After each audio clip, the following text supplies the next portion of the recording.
Oui, après il y a des points noirs. Aucun pays n'est parfait, je pense, et il y a des points noirs qui sont noirs pour moi, pas pour elle ou pour toi. Aller pointer tous les 90 jours, n'avoir des visas que pour un an. J'ai vécu dans quelques pays et c'est vraiment le seul où... Mais bon, après je m'y fais où je m'en vais. Hein. Dans l'ensemble, je vais dire que je suis à 90%, ce pays me fascine. Vivre ici, je trouve que c'est relativement simple. Si tu essayes de faire des trucs, ouais, j'ai un plan, tu vas voir, ça va bien se passer. Non. Après, il y a des gens qui disent, ouais, tu viens à l'étranger pour fréquenter des Français. Il n'y a pas la même culture, les choses sont différentes. Donc c'est plus difficile de s'intégrer. J'ai une retraite partielle de l'État. Donc moi, je paye mes impôts en France, puisque c'est l'État qui me verse la pension, donc c'est pris automatiquement sur ma pension. Moi, j'ai été marin, j'ai été policier, j'ai été caméraman, j'ai été vendeur d'électroménager. Pour moi, c'était plus possible. Donc j'ai fait un choix de partir.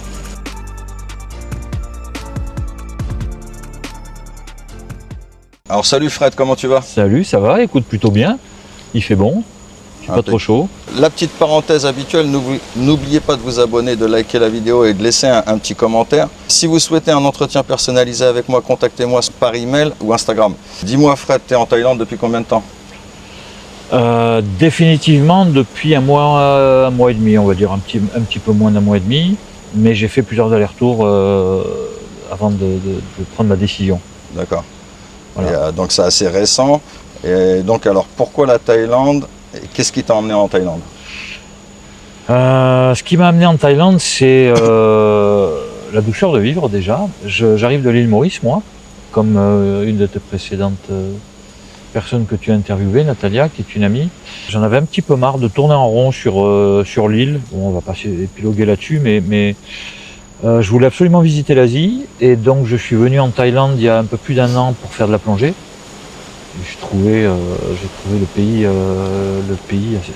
magnifique. Déjà, les gens fidèles à leur réputation de sourire et de gentillesse et de bienveillance. Et je me suis dit pourquoi pas, et j'ai un ami qui est à Bangkok depuis 15 ans et qui vient faire du kite à Hua Hin régulièrement, qui m'avait parlé de Hua Hin. Du kitesurf? Kitesurf, ouais.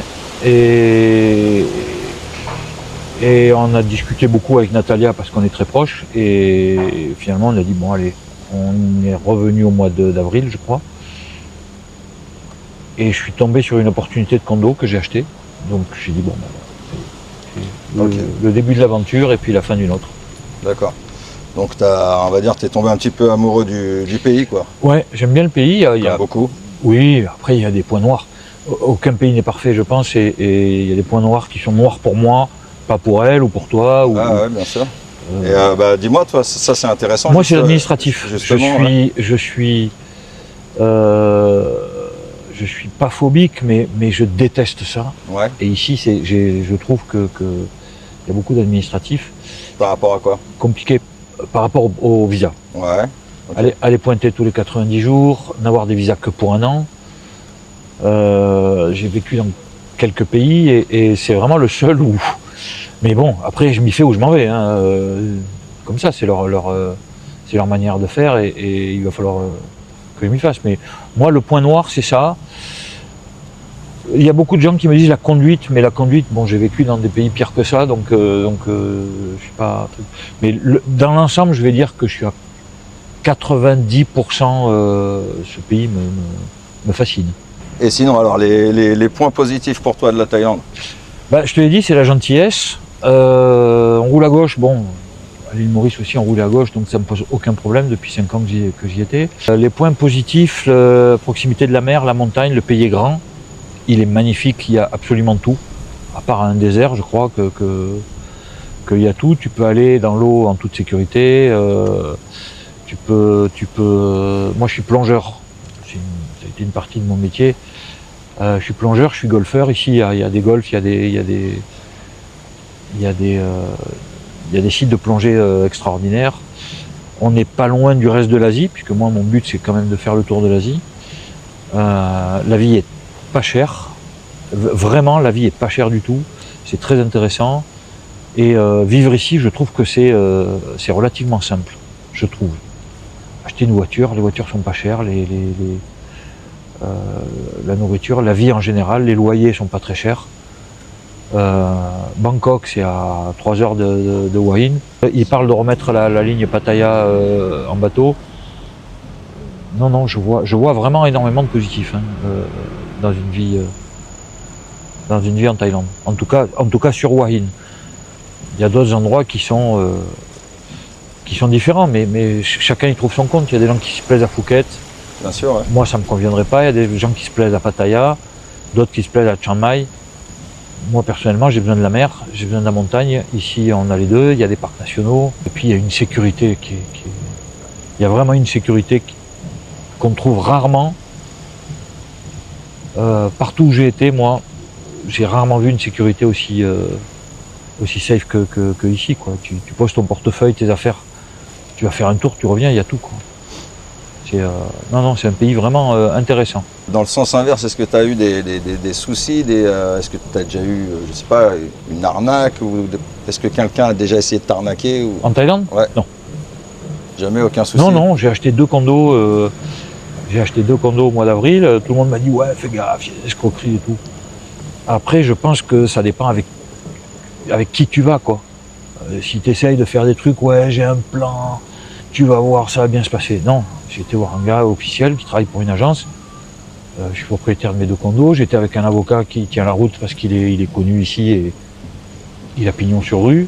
D'ailleurs, si vous êtes intéressé par investir dans un bien immobilier en Thaïlande et notamment à Hua Hin, n'hésitez pas à contacter Cédric, je vous mets son lien en description de la vidéo. J'ai des cartes de visite de gens qui m'ont dit oui, mais par exemple pour le visa retraite, si tu n'as pas les 800 000 bahts, on peut s'arranger. Je passe moi par les organismes officiels et puis je pense que dans ce genre de cas, on n'a pas de mauvaise surprise. Ah ouais. En tout cas, c'est pareil pour les voitures, c'est pareil pour les motos. Si on passe par quelque chose de sérieux, on évite en tout cas au maximum d'en avoir. Est-ce que tu as eu des difficultés à t'intégrer, à rencontrer des gens, à te faire des amis? Non, j'ai 2-3 connaissances thaï. J'ai un ami, comme je te l'ai dit, j'ai un ami qui est français, qui est à Bangkok depuis 15 ans, donc c'est vrai que ça aide. Il y a un groupe qui s'appelle les Potes de Hua Hin. Il y a un groupe qui est très récent d'ailleurs. Qui est assez récent, oui, parce qu'ils ont copié, ils ont calqué en fait sur les nanas.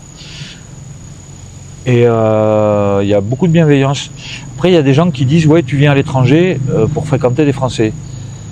Il y a certains pays, moi j'ai vécu aux États-Unis, il n'y a pas trop de problèmes pour s'intégrer parce que l'américain est facile, donc on peut s'intégrer facilement avec les Américains. Moi je vivais avec la langue est plus facile aussi. La langue est facile. Moi je vivais avec une Américaine, donc forcément on était avec beaucoup de facilité. On a la même culture, on a les mêmes manières de voir beaucoup de choses. Ici c'est beaucoup plus compliqué. Tu parles parler thaï, il faut, je pense, quelques années avant de réussir. Il n'y a pas la même culture, les choses sont différentes. Donc c'est plus difficile de s'intégrer. Maintenant, quand il y a des groupes franco-thaï, bien entendu, c'est plus facile. Les Thaïs parlent moyennement anglais, d'une manière générale. Je pense que pour l'instant, je suis bien avec ce groupe un peu international. Il y a des Français, il y a des Belges, il y a des Anglais. Et plus tard, je verrai pour m'intégrer. Mais je trouve que Hua Hin, justement, le fait qu'il y ait une communauté internationale européenne et occidentale, on va dire, je pense qu'il y a une facilité quand même à pouvoir s'intégrer. Et je te dis, je vois sur certains sites, méfiez-vous des Français, méfiez-vous de ceci, méfiez-vous de cela. Pour l'instant, moi je fais pas de business ici, c'est pas mon but. Donc non, pour l'instant, depuis 1 mois et demi, je me suis fait des potes, on joue au paddle, on a créé un site plongée, on fait de la pétanque, on fait des choses qui nous intéressent, quoi. On est en train de créer un groupe pour faire de la plongée, pour faire du golf. Moi, j'y trouve mon compte. Après, il y a des gens qui n'y trouveraient pas leur compte. Moi, j'y trouve mon compte. Et ton futur en Thaïlande, tu le vois comment alors? Mon futur en Thaïlande, je le vois que je vais pas rester en condo. Pourquoi ça, tu te sens en France, j'avais une grande maison. Ouais. Que j'ai revendue. J'ai tout vendu, moi, en France. Avant de partir à Maurice, j'ai tout vendu. Donc, j'ai plus rien. J'avais une grande maison. À Maurice, j'avais une très grande maison de 300 mètres carrés que je partageais. Et j'aurais du mal à revivre en appartement. Quand j'étais aux États-Unis, j'avais un très grand appartement en rez-de-chaussée, avec vue sur les bois, c'était très bien. Et mais voilà, il y a des gens qui se plaident en condo parce qu'il n'y a pas d'entretien, parce qu'ils ne sont jamais chez eux. Moi, je ne suis pas souvent chez moi non plus, mais j'aurais du mal à vivre enfermé comme ça, avec du bruit partout. Là, en ce moment, je suis à Banclan, moi. Il y a des travaux. C'est vrai que le matin, ça réveille, que le bruit est gênant. Quand j'ai des montages vidéo à faire, ça peut me perturber. Donc je préfère vivre en maison et puis pouvoir me sortir dans le jardin, faire un peu de potager, faire des choses comme ça, quoi. Ok. Et sentimentalement, toi, t'es dans quel... tu te positionnes où? Alors, sentimentalement, moi j'ai laissé quelqu'un à Maurice, qui je suis toujours en contact, donc à voir. Pour l'instant, je bouge pas. Ouais, donc tu es en couple à distance. Pour l'instant, je suis en couple à distance. Donc je sors avec les potes, on va boire des verres et tout le truc, mais je bouge pas une oreille. Tout à l'heure, tu me parlais alors de visa, de l'administration. Toi, tu es retraité, c'est ça, Fred? Moi, j'ai une retraite partielle, ouais. Enfin, j'ai une retraite partielle de l'État. Donc moi, je paye mes impôts en France. Puisque c'est l'État qui me verse la pension, donc c'est pris automatiquement sur ma pension. Et j'ai une boîte que je suis en train de fermer en France pour peut-être la monter ailleurs. J'ai une boîte de vidéo qui m'a fait mes dernières années, parce que j'ai quitté mon ancien boulot, qui me verse donc une retraite partielle. Moi, j'ai été marin, j'ai été policier, j'ai été caméraman. J'ai été vendeur d'électroménager. Plusieurs vies. J'ai eu plusieurs vies, ouais. Mais c'est intéressant. Et donc j'ai de quoi vivre. J'ai de quoi vivre. Okay. Honnêtement, j'ai de quoi vivre. Pour la Thaïlande, j'ai de quoi bien vivre. D'accord. Et justement, tu es sur un budget mensuel de combien, toi, à peu près, pour vivre en Thaïlande? un peu plus de 2000 €. D'accord. En sachant que l'argent de ma maison en France, il est placé, donc il me rapporte des dividendes quand même tous les mois, donc je suis à 2005, on va dire. Ok, d'accord. Un petit peu plus. Est-ce que c'est confortable pour toi ou pas, 2500 € en étant pseudo-célibataire en Thaïlande, puisque tu as une relation à distance? Le fait que je viens d'arriver, j'ai acheté des meubles pour mon appart, donc j'ai dépensé pas mal d'argent. Mais j'ai trouvé une maison à 20 000. J'ai peut-être trouvé une maison à 20 000, on va dire. 20 000 bahts, ouais, ça fait 560 €. Ça veut dire qu'il me reste 2000 € pour vivre. Je pense que je suis large, honnêtement. Sans aller faire de folie, aller bouffer tous les jours dans un restaurant français, je suis large. Et pour faire mes activités de loisirs et pour vivre, moi mon condo est trop petit, donc je mange pas chez moi. Je mange tous les jours dehors. Entre 200, on va dire, je mange entre 200 et 500 bahts. Des fois, je mange pour 100 bahts. Des fois, je mange pour 300, des fois, je mange pour 500. Mais j'ai largement de quoi vivre, je pense.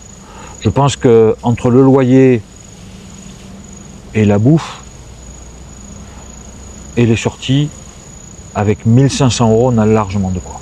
Et qu'est-ce qui t'a fait quitter la France, Fred? Oula, on va pas avoir le temps là. Tout ce qu'on voit dans la presse, quoi, l'insécurité, le climat social. Est-ce que toi tu le ressentais justement? L'inflation, mais terrible. Moi je viens d'une région qui est relativement tranquille, c'est le Pays Basque.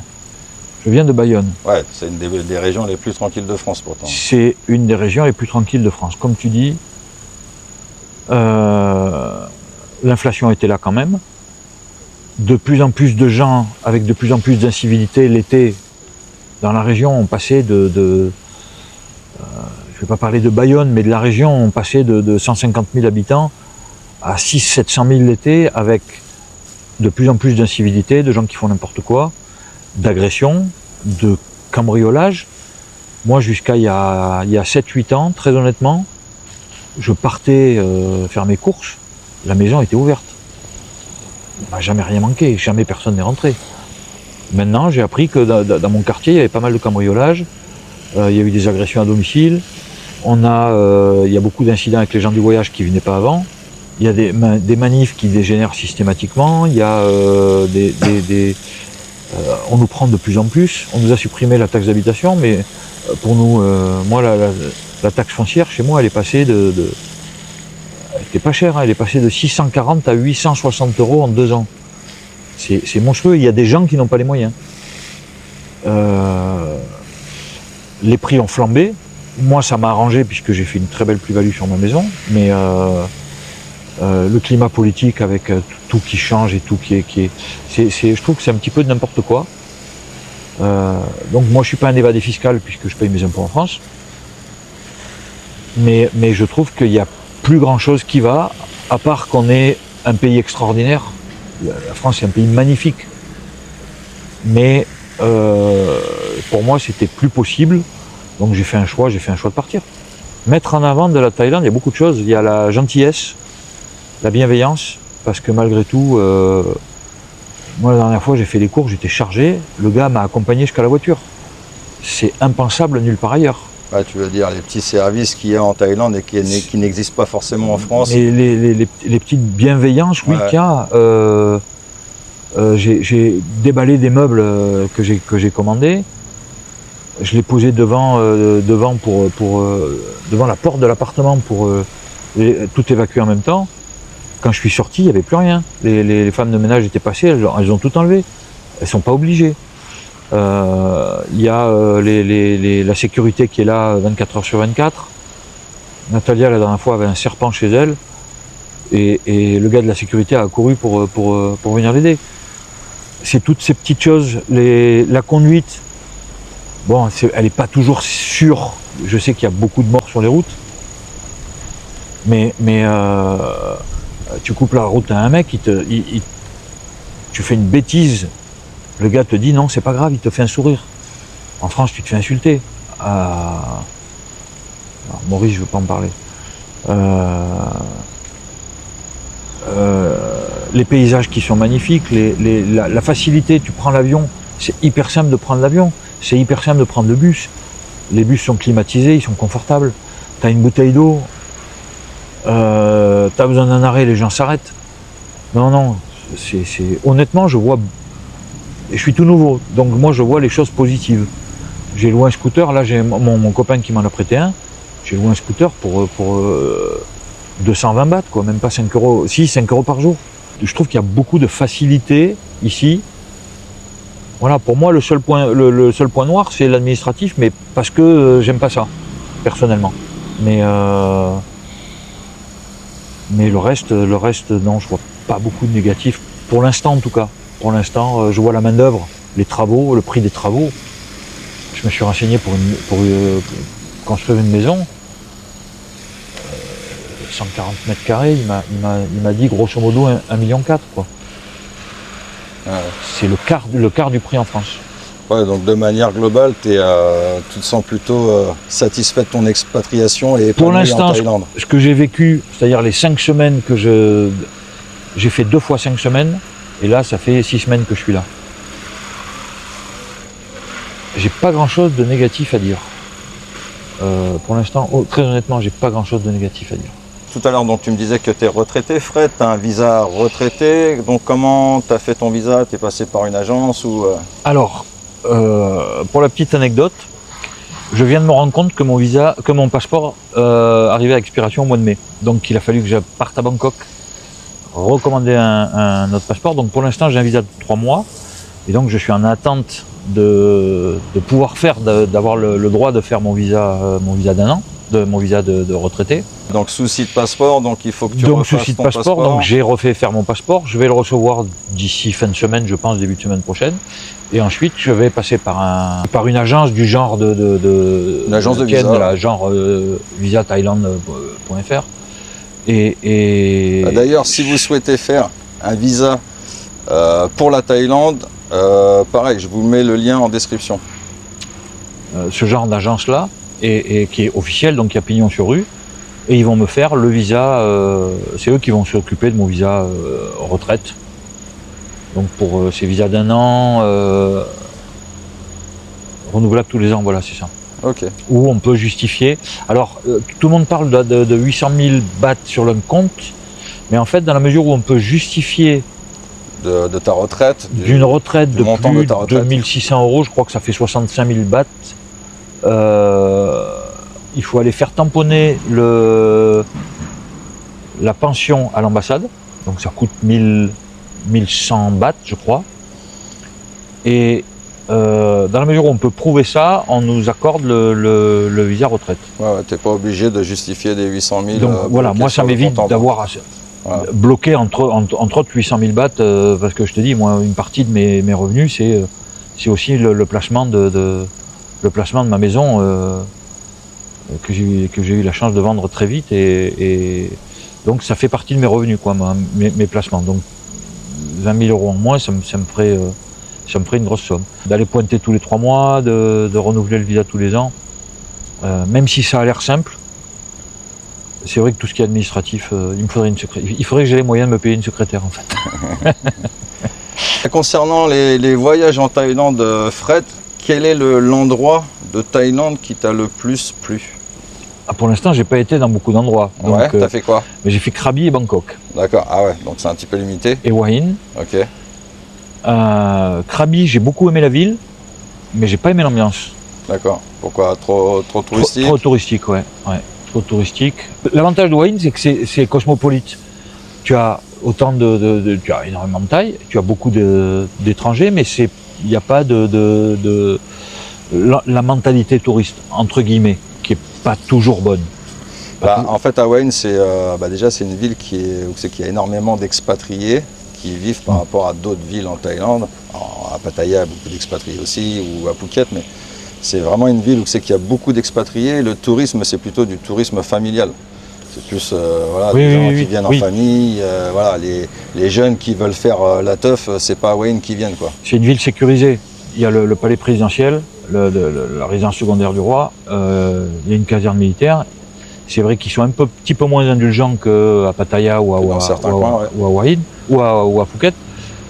Mais moi, c'est ce qui me convient. C'est une ville qui est tranquille. J'ai 62 ans. C'est une ville qui est tranquille, qui est à la fois animée parce qu'on peut sortir le soir. Il y a pas mal de choses à faire. Et après, moi, mon but, de toute façon, je ne conçois pas de vivre dans un pays sans le connaître. Donc, tu veux dire partir s'expatrier comme ça sans jamais avoir mis les pieds sur le territoire auparavant? Je vais te donner un exemple de quand j'habitais aux États-Unis.